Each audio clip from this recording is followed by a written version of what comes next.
viajo de avião, geralmente eu gosto de viajar numa janela, porque é de dia, né? Eu quero ver o mundo, a oportunidade de ver o mundo de cima. E escolhi uma janela. Só que a janela que me deram caiu exatamente no meio da asa, que é um lugar que eu não gosto, mas enfim, era o que eu tinha. E esse avião voando e tal, e aquela asa, brilho e tal, motor assim, umas nuvenzinhas, me deu vontade de, não sei nem como, eu peguei a câmera, olhei através do visor e estava lá aquele retângulo, né, recortando aquela asa, e eu fiz a primeira foto. E fiquei logo fascinado. O fato é que daí a 45 dias, quando eu voltei, eu já tinha 600 slides que saíram muito bem expostos, bem nítidos e tal, e que eu usei para dar aula, para levar para os meus alunos e tal, e todo mundo gostou muito. Eu fiquei turbinado e eu fiquei doido, e aí eu queria ser fotógrafo. Eu descobri finalmente qual era a arte que, vamos dizer, morava em mim e que estava carecendo de expressão.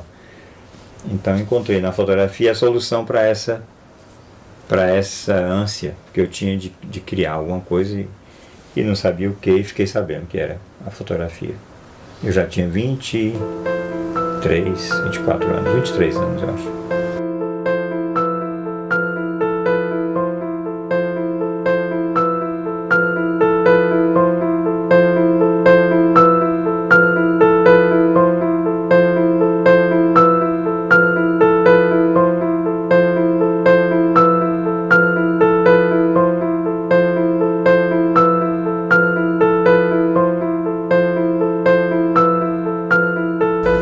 A fotografia para mim é uma forma de eternizar alguns momentos da vida da humanidade, né?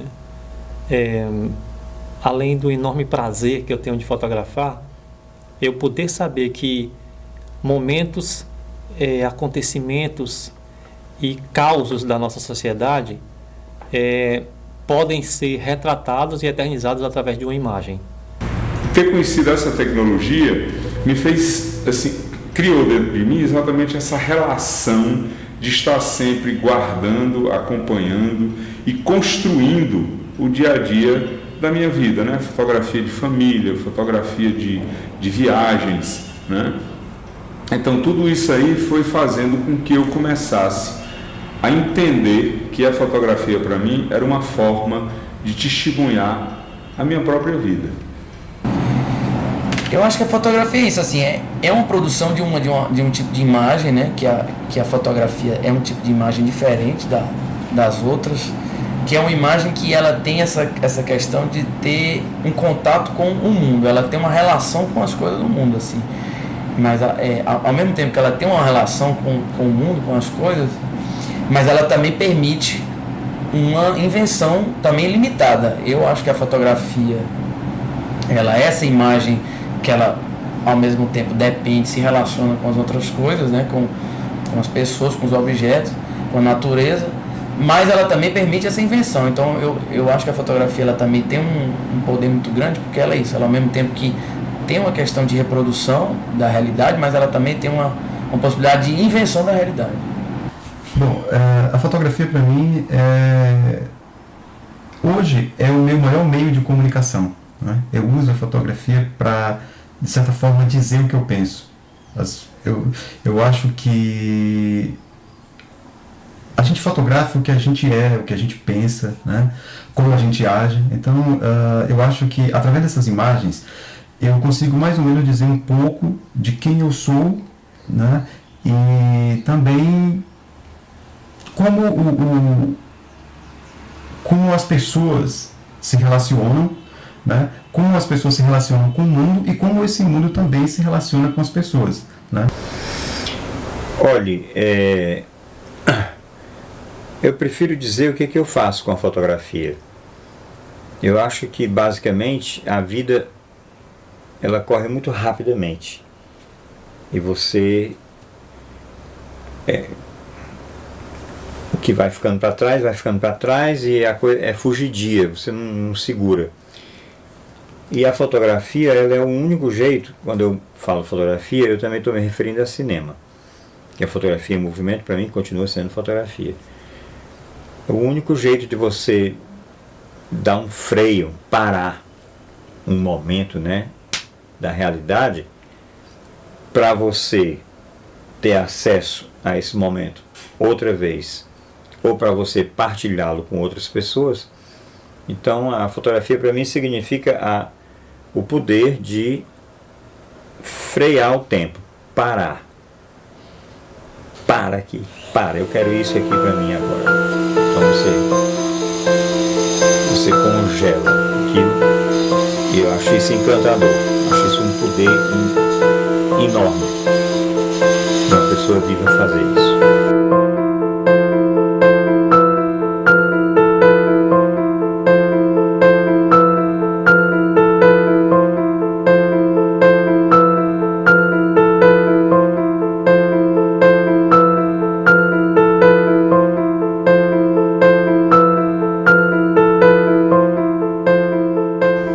As pessoas veem, me identificam pelo meu desenho. Então o desenho, no caso, ele tem uma relação de identificação, né, com quem faz, né? A gente estava conversando antes, né? O desenho, para mim, ele é, como forma de expressão, né?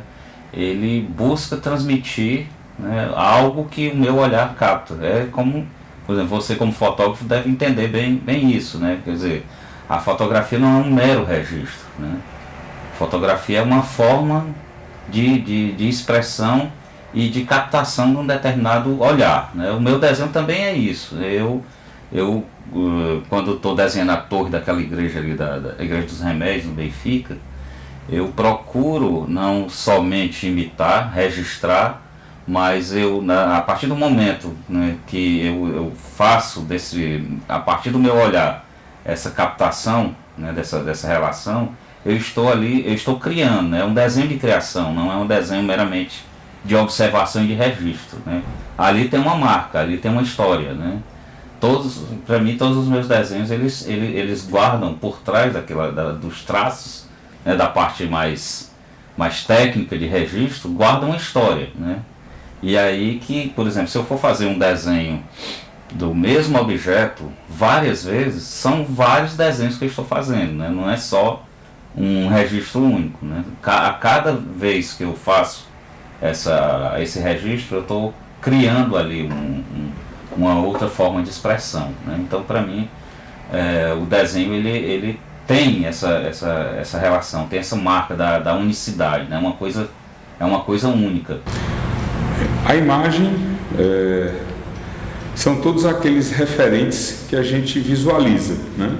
Eu tenho a imagem da minha rua, eu tenho a imagem de pessoas, eu tenho a imagem da evolução, né, da minha própria vida, eu tenho as imagens da evolução da minha cidade, eu tenho as imagens da evolução e do crescimento das minhas filhas. E para mim, a imagem fotográfica, ela é exatamente quando eu transformo essa imagem que eu visualizo, eu transformo ela num registro e que ela vai servir para mim como informação e vai construir para mim uma história. Isso aí para mim é o que é imagem fotográfica. Se a imagem é um código, é uma linguagem que ela tem um poder muito grande, assim, que você lê uma imagem, que ela lhe atinge visualmente, mas também ela atinge todos os sentidos, assim. Eu acho que a imagem tem um poder muito grande de dizer coisas que realmente a escrita, a palavra, o som não diz. Eu acho que a imagem é uma linguagem, um tipo de comunicação, um tipo de possibilidade criativa e poética de dizer coisas que as outras linguagens não podem dizer. Então, eu acho que a imagem ela tem esse poder muito grande por causa disso. Na verdade, o desenho, como eu falei, para mim, essa forma de expressão, essa mediação que eu busco ter, esse diálogo que eu busco ter com a cidade. Então ele vai, para mim, como forma de expressão, ele se aproxima da arte, né? Para a gente falar de um tema como imagem, né, a gente tem que primeiro perceber o que existem nos vários tipos de imagem que as fazem com que ela seja considerada como tal. Né? Se a gente for pensar em exemplos de imagem, a gente teria desde um desenho de uma criança a um objeto de arte, né, uma tela de arte e a própria fotografia. Né? O que faz com que esses objetos se configurem como imagem? Né? A imagem ela é classificada como uma mediação. Né? Existe ali nela um caráter de representação. Né? Daí ela é considerada como um signo. Nesse raciocínio, a gente entra já, podemos analisar imagens tendo como fundamentação a própria semiótica, né? Que é a ciência que vem nos ajudar a entender, né, o mundo, como se dá o processo de comunicação, os signos como essa representação, né? E assim, na questão do que a gente considera aí na criação do signo, né, sempre um gerador, que aí no caso da fotografia a gente tem o fotógrafo, né, um gerador, que muitos chamam de emissor, né, do criador do signo, e aí a gente tem na outra ponta aí o interpretador. Documentar aquilo ali, documentar a vida do Romero, perceber de certa forma a maravilhosa história de São Francisco com a sua filosofia de vida no rosto do Romero, me fez continuar com esse trabalho. Eu fiz muita fotografia dos Romeros na estrada, não é? Aí essa coisa de como é que eu vejo, eu poderia simplesmente fotografar o Romero na estrada caminhando, a fotografia do Romero na estrada caminhando, só que a partir do momento em que eu enquadro na minha imagem, na minha fotografia, uma placa que diz assim, por exemplo, eu tenho uma fotografia que diz assim, tem uma pessoa andando com uma bengala e tem uma placa 340 km. A partir do momento em que eu coloquei essa placa dentro da minha imagem, eu tenho uma referência de distância dessa promessa que o Romero está pagando, ou seja, ele andou 340 quilômetros, digamos. Mas o olhar é uma coisa muito abstrata, né? Assim, é muito pessoal, né? Realmente o olhar é uma coisa que uma luz, o jeito como você olha um objeto, uma pessoa, uma luz, eu acho que marca a gente de uma maneira muito diferente, né? Assim, eu acho que, claro, tem coisas que são um pouco mais universais, né? Mas eu acho que assim, o jeito de olhar para as coisas, eu acho que isso é muito próprio, né? Assim, eu acho que isso é muito, muito pessoal mesmo. Mas claro, assim, que a gente tem algumas coisas que a gente compartilha, né? Claro, mas o olhar é muito, o interesse da gente, a curiosidade da gente é muito específica, né? Dentro da função de editor de fotografia, a gente precisa se preocupar primeiro exatamente com a identificação dos perfis, né? Aquele fotógrafo que tem aquele perfil para fazer pauta A, B, C ou D. É claro, existem fotógrafos, né, que eles constroem a cada dia esse leque de necessidades que hoje existe dentro do jornal impresso. Porque antes os fotógrafos só se preocupavam exatamente com a notícia. Qual era o grande gancho? Era a notícia política, né? Teve a época da Revolução, então existia muito, o cara tinha que estar muito ligado nas notícias de política, né? E nos fatos que aconteciam no entorno dessa política, para que ele pudesse ficar atento e também utilizar a linguagem do fotojornalismo, que era muito voltado para a história da candid foto, né? A fotografia instantânea, né? Que era o que surgiu lá com o Eric Solomon, né? E que terminou virando o fotojornalismo, que era exatamente aquela fotografia espontânea, sem as pessoas estarem pousando.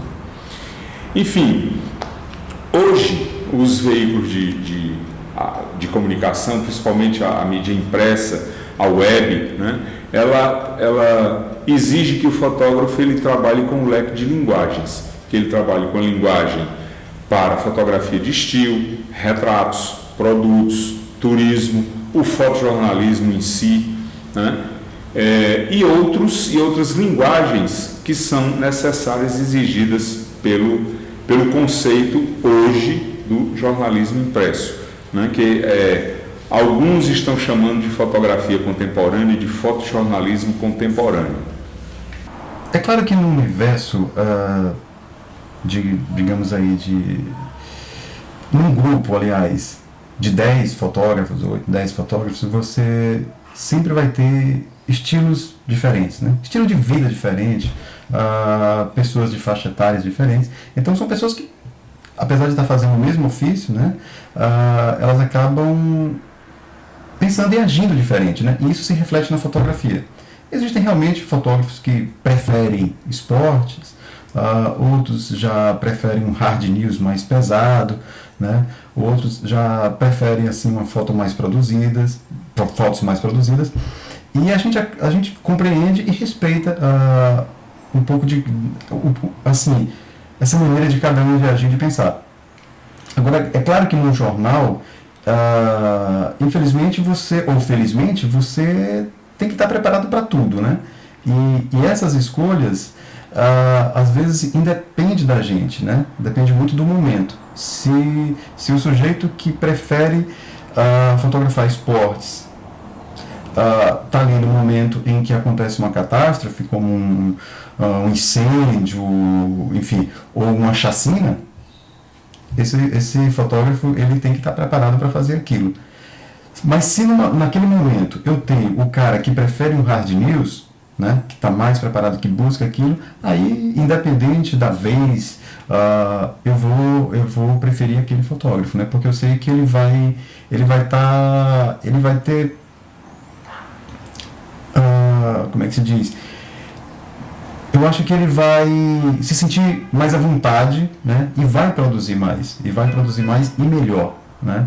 Isso não quer dizer que ele seja mais fotógrafo do que o outro, mas ele, por estar na praia dele, eu acredito que o resultado do trabalho vai ser bem melhor. E com isso ganha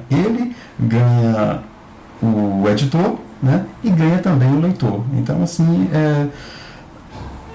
essa escolha é muito importante para que todos saiam ganhando.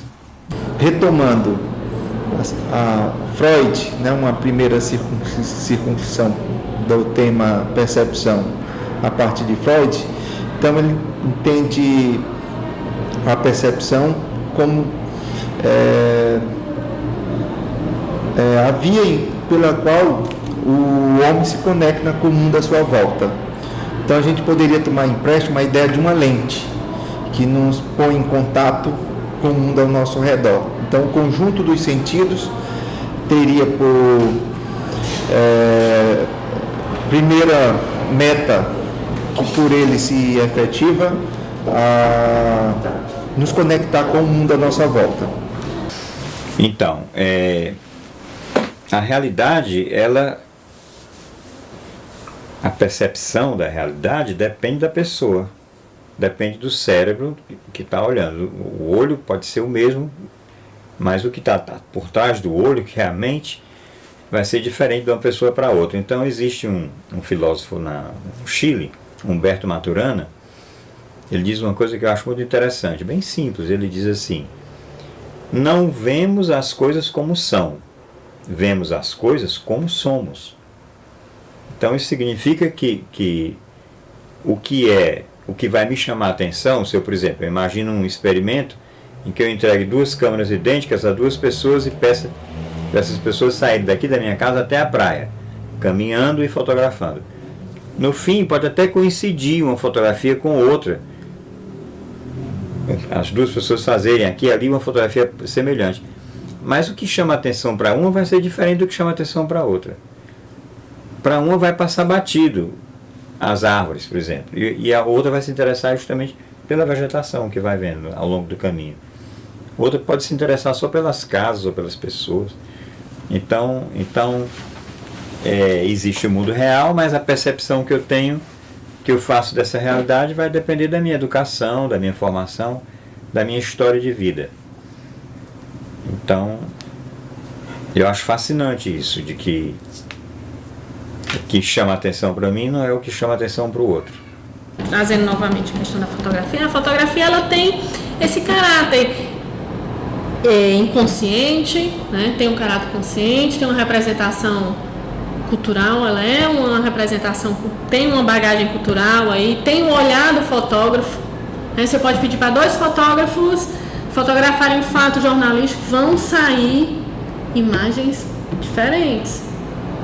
Por vezes até sobre o olhar do receptor, ali no interpretador, por vezes pode ser até algo contraditório, né? Dependendo da angulação, eu posso deixar um espaço mais cheio ou não. Então, existe esse aspecto entre aspas, aí, da manipulação também, né? Não sei se o termo seria bem esse, mas da interferência do fotógrafo sobre uma realidade, porque, como eu já falei, a fotografia é uma mediação, né? Ele é um objeto que vai mediar uma realidade. Então, o que eu vejo é o real? Não, tem uma interpretação aí de um terceiro, vai ter a minha interpretação. Então, por isso que deixa-se o tema é algo bastante complexo, né? Comecei dizendo aqui de algo simples como o desenho de uma criança, simples, mas simples em que aspecto? Se a gente for entrar no aspecto psicológico também, né? Simples talvez em termos de técnica, obviamente em termos de técnica, mas em termos de significado, que é isso que trabalha a semiótica, né? De sentido, de produção de sentido. Então, aí a gente tem a questão do gerador do conteúdo e a gente tem a questão do interpretador e de um segundo que vai ser criado aí, né? Desse signo, desse sentido. A percepção é essa, de perceber coisas que podem dizer, né, que podem tocar, que podem marcar, que podem emocionar as outras pessoas através de linguagens que não fazem parte do mundo da oralidade, né, da escrita, que a gente está muito mais moldado, né, vamos dizer assim, né? Então eu acho que a percepção do fotógrafo é isso, para perceber essa beleza, essa poesia nas coisas, né? Assim, e dar sentido, e criar sentido através das imagens, né? Produzir sentido através dessas coisas, né? Tenho fotos que eu crio, tenho fotos que acontecem na minha frente e que eu capto com mais ou menos interferências. Tenho fotos onde o espaço domina, tenho fotos onde o tempo domina, tenho fotos onde o assunto domina, tenho fotos onde a técnica domina e tenho fotos onde se somam em infinitas combinações todos esses elementos.